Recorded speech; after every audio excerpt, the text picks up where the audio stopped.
Welcome back to another episode of Auto Repairs. Today I'll be doing a brake inspection on a 2005 Ford Focus. The very first thing I do during a brake inspection is I look at the master cylinder reservoir here, and if I shake it, you can see that the fluid level is a little low, just below the max line. And what that's telling me is that the brake pads had worn down a little bit and the fluid had to compensate for the missing pads, so it'll decrease in the reservoir. So we do have some low brakes somewhere. So now that we've confirmed that the brake fluid is low in the master cylinder reservoir, now it's time to take off the tires and take a look at the pads. Make sure that the rotors are good and that the calipers still work as they're designed.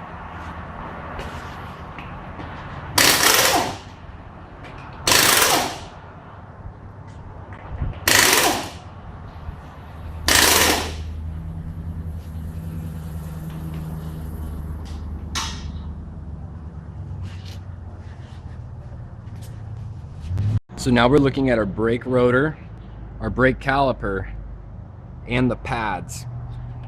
So we see the inside pad looks really good. The outside pad here also looks pretty good. It's also very important to note the quality, the condition of the brake rotor itself. What I like to do is I like to take my fingernail and I run my fingernail down it. Same with the other side, just run your fingernail on it. That way, you know, if your brake rotor is a little wavy or has something weird going on with it, you're gonna feel it. So since one of the chrome caps were missing on one of the lug nuts over here, it's smaller. It's not a 19 millimeter anymore. It's an 18 millimeter. So I went and got an 18 millimeter deep impact socket, and I'm gonna keep going.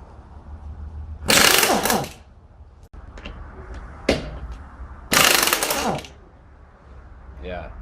See, there we go. You see it. No chrome cap on that one. They fall off.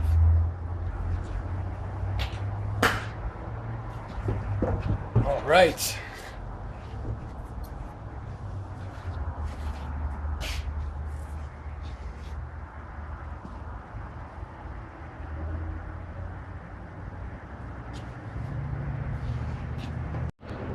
Let's take a look at this brake rotor, brake caliper, and brake pads on the passenger side of this. Let's see. Okay. All right, the brake pad in there looks pretty good. You see the rotor to the left on the inside there, the pad, and then the caliper there. On this side here, we're also looking pretty good here too. Don't mind the little bit of pitting on the rotor. That's nothing to be concerned about. And this side's looking pretty good too. A little bit of pitting, but there's nothing that's popping out at me saying that there's a big problem. Since I did not see anything on the passenger side, I went back to the driver's side, and now it's time to get picky. There's something that the customer feels that I cannot obviously see. So let's get picky. Looking in here at the brake rotor, there's a couple grooves on it now that I get a closer look at it. And about 2 or 3 grooves, and he could be feeling that, but the brake pads look fine. They have plenty of life left, so why is that doing that? Also, since I don't really know what's going on here, I think the best bet would just be to take some compressed air and try and spray it. Maybe there's some rocks or something stuck in here.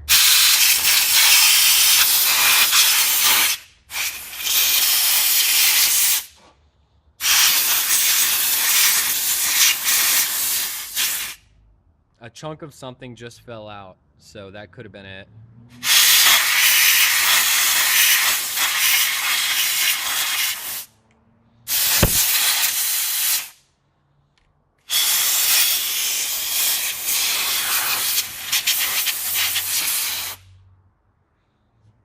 Right, we're gonna do the same to the passenger side, even though it showed no signs of damage to the rotor.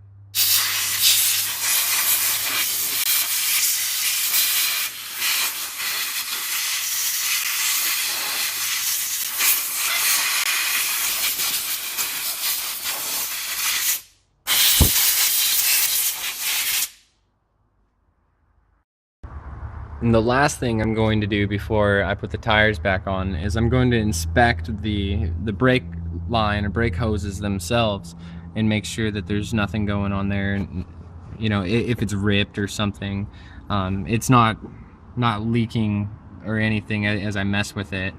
Yeah, pull that off. Take a look at that too.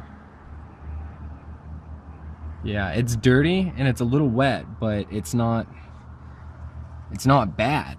Like, I don't see anything wrong with it outside of a little bit of pitting could be caused from a rock on the rotor on this driver's side here. So I'll go take a look at the brake line on the other side. Now at the passenger side, inspecting the brake lines, brake hose, whatever you want to call it. There we go. Got it up out of its stay. I'm just going to inspect it for rips or tears. No rips, no tears. Yeah, everything's looking pretty good.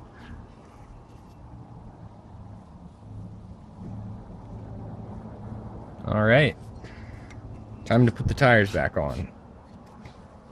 Before I give the car back to the customer, I wanted to make sure that everything's all okay. And I noticed it had a check engine light on before I checked the brakes out. But here's the code, P0420, and that's the catalyst system below efficiency threshold. What that's saying is that the catalytic converter isn't doing its job as it should. I noticed a slight misfire, even though we don't have a P0300, which is random misfire. I feel it, and it takes a lot to make a Ford misfire. So I'm going to take it for a test drive, see how it goes, and give it back to the customer. All right, let's go for a test drive, huh? I cleared the check engine light, so that shouldn't be a problem for the next 2 drive cycles.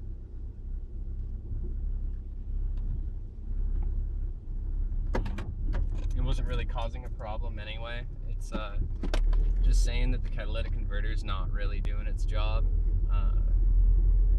Like I said, nothing too serious there. I mean, yeah, they're probably going to need a new catalytic converter since an oxygen sensor code wasn't set with it. But you know, that's down the road. I wouldn't just go and replace an oxygen sensor for a P0420 code, because oftentimes it is the catalytic converter that needs replaced. And if you've seen any of my other auto repair videos, I replace a lot of catalytic converters. So we're just gonna go up the road here, just cruising. I don't really feel anything. Kind of do. Maybe a wheel bearing on the passenger side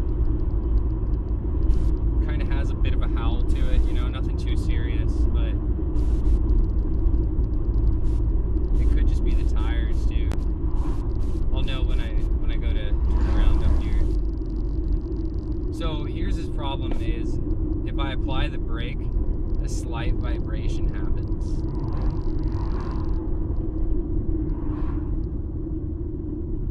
That's all that I feel so far. We can turn around now.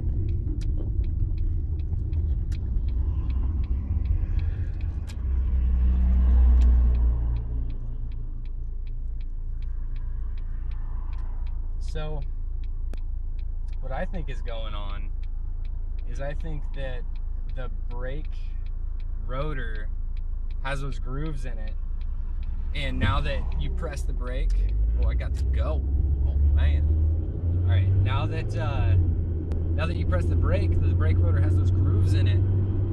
The brake pad might be slapping just a little bit, or vibrating. Excuse me, in my terminology. But having it vibrate just a little bit like that can drive you nuts, especially when you're going 45, which is the speed limit. I'm going 45 with my hands at 10 and 2 always. You press the brake and you can feel it pretty bad. I got traffic behind me, so I'm not going to do it right now, but until I come up here to stop. But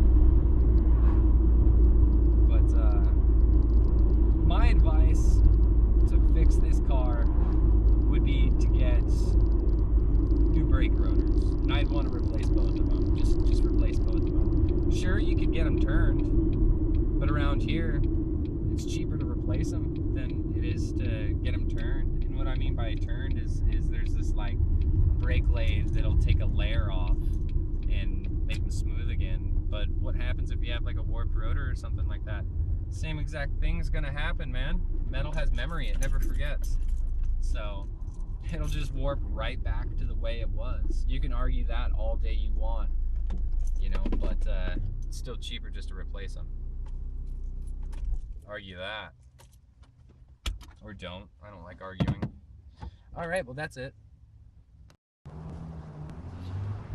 Unfortunately, I didn't find anything that was severely wrong that the customer was feeling. It could have been those grooves in the back of the brake rotor here on the driver's side. So I sprayed it out with air.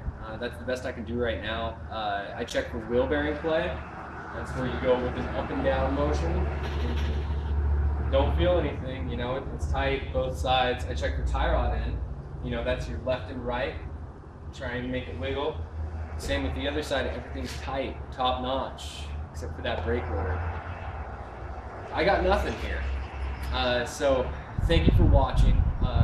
Like the video if you enjoyed it, subscribe. I upload once a week at least, a lot more lately, but thanks for watching.